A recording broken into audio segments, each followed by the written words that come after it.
child. Mom pats her thighs. Come here, Pudgy.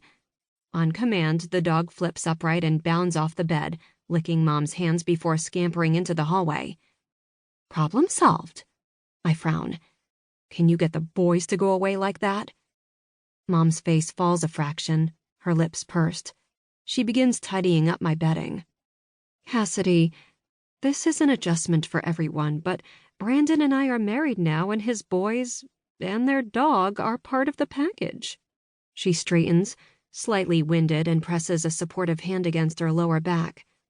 I know it's crazy around here right now, but sometimes we have to make concessions for the people we love. Concessions? I ask, blinking back surprise. This pregnancy has obviously affected her ability to think clearly. I'm pretty sure I'm the only person in this family who's had to make any concessions at all. Look around you, Mom. You just got a new house. Hunter and Easton got bribed with a new basketball hoop in the driveway and a tree house in the backyard, and Jordan now lives conveniently next to his annoying best friend. What did I get? Cass, calm down. There's the slightest hint of warning in her voice, but I ignore it. No, I won't calm down. I got screwed, Mom. My mother says I have a flair for being overdramatic, and the look she's giving me at this moment tells me that's exactly what she's thinking.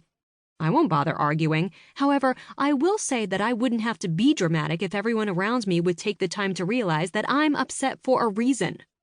I'm the one who has to change schools, I remind her as calmly as I can manage.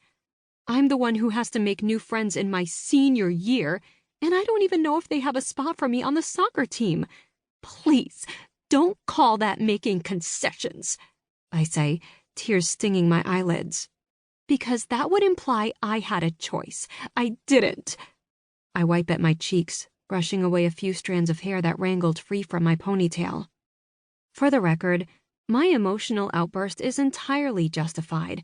I've never complained about moving before.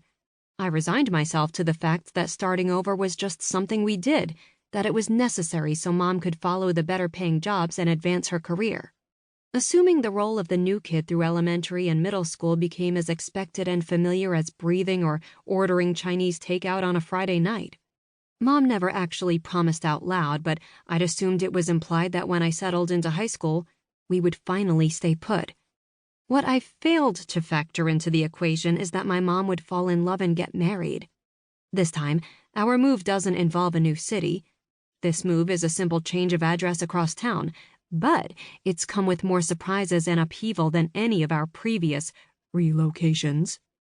Mom sighs, rubbing her swollen baby bump, a troubled expression lining her forehead. I'm not trying to make her feel bad. I just want her to hear me. I mean, would it kill her to acknowledge that I've given up a lot so that she can have her happily ever after? I'm not an awful person, really. It's sweet how much my mother and Brandon love each other, but everything else pretty much sucks. Kassidy, I'm sorry about the school thing. I tried to get a boundary waiver so you could stay at Summit. My gaze drops to the floor. I know she tried. I retrieved the mail the day the school district letter arrived stating it had denied our request.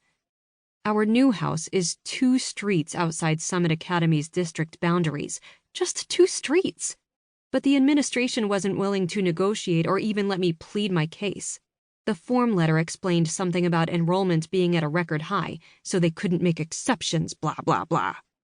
That means I will spend my senior year at North Glen High School instead, at Jordan's school, where, I might add, my new sibling is the star quarterback and Brandon is the football coach who has led the Spartans to 3 consecutive state championships.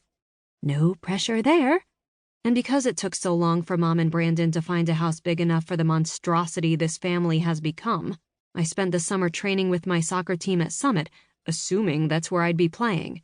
So, unless I get a walk-on spot at North Glen, I'm teamless, and any shot I have at a soccer scholarship to college is all but gone. I sink onto the bed, and Mom awkwardly lowers herself down beside me.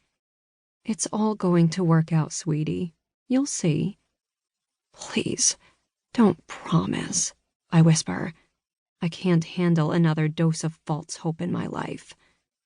Mom squeezes my shoulder and we share a few seconds of silence before she says, "Come downstairs soon."